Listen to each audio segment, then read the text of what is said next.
קודם. חופש גדול או חגים, לרווקות אין תאריכים. אחרי שיצאתי, ראיתי ולא מצאתי, זה הזמן להבין שאולי השינוי צריך להתחיל בתוכי. אחת הדרכים היא לנסות סדנאות זוגיות. שלום ויקי. שלום. אז יש דבר כזה סדנאות זוגיות. מציאת זוגיות. יש גם סדנאות לזוגיות, אבל אנחנו נדבר היום על מציאת זוגיות. מה זה הסדנאות האלה? זה סדנאות שמחולקות לכמה קטגוריות. זאת אומרת, אני מנחה כמה סוגי סדנאות. יש סדנאות שזה לגברים ונשים, ויש סדנאות של אנשים, שזה סדנאות של כמה מפגשים. בדרך כלל זה משהו כמו 12 מפגשים. זה מחולק או לבנות רווקות, או לפרק ב'. לא כל אחת מתאימה לסדנה. לא כל אחת מתקבלת? לא. אנחנו עושים... יש תנאי קבלה? זה לא בדיוק תנאי קבלה, אבל אנחנו כן עושים סוג של פגישה אימונית. מה את רוצה לדעת? קודם כל אני רוצה לדעת אם הבחורה מתאימה לאימון, כי זו סדנה אימונית. אני באה מעולם של טיפול, אני גם עובדת סוציאלית, ויש אנשים שסדנה של אימון לא מתאים להם. מה מתאים להם? יותר טיפול, משהו שהוא יותר טיפולי, וזה לא מתאים. זה לא מה שאנחנו עושים באותה מסגרת. מה יכול לקרות בפגישה הזו כדי שתביני שהבחורה הזאת אנחנו בודקים מה היה, מה הרקע, מה קרה עד היום, אני מתכוונת קצת בכלים קצת טיפוליים, מעולם הטיפול, ממש הטיפול הדינמי, בשביל לראות אם זה באמת מתאים. לאיזה גילאים זה? מ-27 ומעלה. כאילו אם תבוא מישהי בת 22 וזה קרה לנו, שאלו פה לשידור, מה יהיה עם הזוגיות שלי? אנחנו בת כמה את? 19. אוי, נו באמת. מעולם לא הגבלתי בגיל, אבל אף פעם לא הגיעו פחות מ-27, לכן אני אומרת מ-27 ומעלה. עוד דבר שאני בודקת באותו מפגש זה האם אותה בחורה מתאימה לסדנה, יכול להיות שהיא מתאימה למשהו שהוא יותר אישי. כי סדנה, זה קודם כל דורש חשיפה מול עוד בנות. דבר שני, בתוך הסדנה, הבנות גם כן, חוץ מהעבודה בסדנה, הן עובדות גם בבית, אחת עם השנייה. לא כל אחת מוכנה לתרום לאחרת, ואז השאלה אם היא מתאימה לאישי או לסדנה. מה היתרון בעבודה בסדנה קבוצתית? יש כוח לקבוצה, כוח מאוד גדול. קבוצה היא תומכת, היא דוחפת קדימה. כמה שאני אדחוף קדימה עם האנרגיות שלי, כוח של קבוצה, בכל תחום בחיים ככה אני מאמינה, זה לא משהו שאפשר להסביר אותו. אבל יחד עם זאת, לא כל אחד מתאים לו. יש אנשים שאישי יעזור להם הרבה הרבה יותר. אבל אימון קבוצתי יכול להכין אותך למשהו זוגי? כי אתה אחרי זה חי עם הבן זוג, אתה לא חי עם כל הקבוצה. אז אני אסביר בעצם מה אנחנו עושים בעצם באותה סדנה. כי זו סדנה בעצם שהיא של תהליך, זה לא מפגש אחד, זה בכל 12 מפגשים, זה מתפרס על פרק זמן מסוים. מה הכלים שנקבל שם? אז קודם כל אנחנו עובדות על מה אני צריכה. זאת אומרת... אוקיי. הבנתי את השיעור הראשון. מה אני רוצה, כי יש הבדל הרבה פעמים בין מה אני רוצה לבין מה אני צריכה. את מתכוונת לאביר, על הסוס הלבן, הפנטזיה הנהדרת שכולנו רוצות, או ברד פיט, או קלוני, תלוי כל אחד מה שלה. קלוני, אגב, אם את שואלת אותי. גם שלי זה בסדר. אוקיי. מה אני צריכה? מה אני צריכה? שכאן אנחנו עובדות באמת על עולם הערכים שלי. עולם הערכים שלי יכול לפקס אותי בדיוק למה אני צריכה, כדי לא לבזבז את הזמן.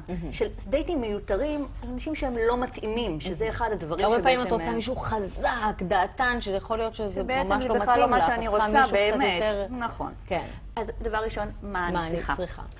דבר שני, זה גם לעבודה קצת על הדימוי. יש כאלה שיש קצת צורך בעבודה על הדימוי שלי. זאת אומרת, אם אני רוצה את הגבר... מה, שלא מגיע לי...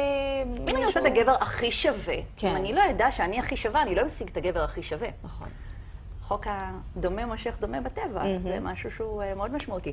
אנחנו עובדות גם כן על מה אני משדרת. לעתים מה שאני משדרת כלפי חוץ, זה לא מה שתורם לי. זאת אומרת, לפעמים אני יכולה להגיד... את מדברת על מראה? גם מראה, גם התנהגות, גם שפת גוף, בכלל. זאת אומרת, זה שאני רווקה ופנויה, זה לא אומר שאני משדרת באמת שאני רוצה. זאת אומרת, אולי אני משדרת שאני עסוקה או עזבו אותי, אני עמוסה מדי. מגיעים למסקנות האלה, אבל דרך הקבוצה, למשל, את אומרת לבנות מה אתן חושבות עליהן? הרבה פעמים כן. אנחנו עובדות גם עם משחקי תפקידים. מי שנכנסת לקבוצה לוקחת בחשבון שגם יהיה מצבים כאלה. כי זה משהו, זה שיפוטי. זה משהו שהוא שם אותך ככה תחת הזרקורים, וכולן מעבירות ביקורת. אני מסכימה איתך. לכן... בונה כמובן. אבל עדיין זה ביקורת. לכן זה בצורה מאוד מאוד עדינה. לא בכל מצב ומצב אנחנו עושים את זה, רק מי שאני מרגישה שיש ממש צורך שתקבל את המראה הזאת בפנים, כדי לדעת, גברת, את צריכה לעשות שינוי, אם את רוצה לשנות את הסטטוס שלך. כן, כן חמודה, את חיה בסרט, הנה המציאות. קבלי. אוקיי. זה דבר אחד. דבר נוסף. עוד דבר שאנחנו עובדים עליו זה באמת משחקי תפקידים. איך מייצרים שיחה? שיחת טלפון, בליינד דייט למשל, איך להפוך אותו לדייט. איך לסיים דייט שהיה מצא חן בעיניי, להעביר לו את המסר שהוא יבין... איך? הייתי משחקי תפקידים, כי לפעמים המשפט היה נחמד, ביי, לא בהכרח אומר ש... אז איך כן? יש כל מיני סוגים של משחקי תני לי תפקידים. משהו לך דוגמה. לפעמים... משהו שחוזר על עצמו. היה לי, מה זה כיף. זה לא מספיק, זה הרבה ככה יותר צריך לעשות, כן. היה נחמד, טוב, ביי, נדבר. הנגיעה הקטנה הזו. לפעמים גם בלי נגיעה, לפעמים זה... היה לי מה זה כיף. מבט בעיניים.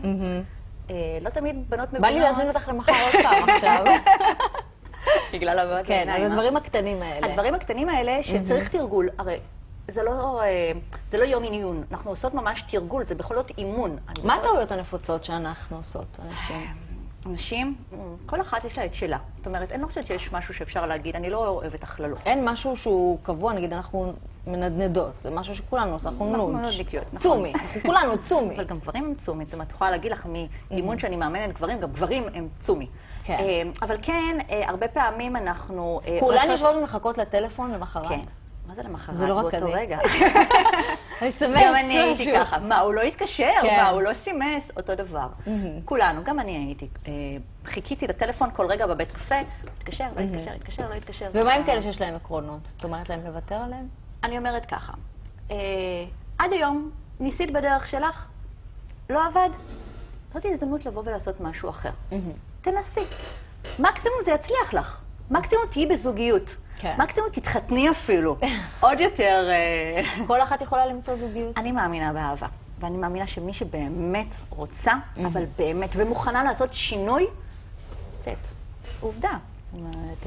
בואי נסיים בנימה מאוד אופטימית זו. יש לך חתונות אגב? בוודאי. יש לך חתונות. בוודאי. את בגן עדן, כאילו. אני כבר מסודרת, צריכה לחפש עוד כמה. כן. שיהיו איתי. תודה רבה. תודה.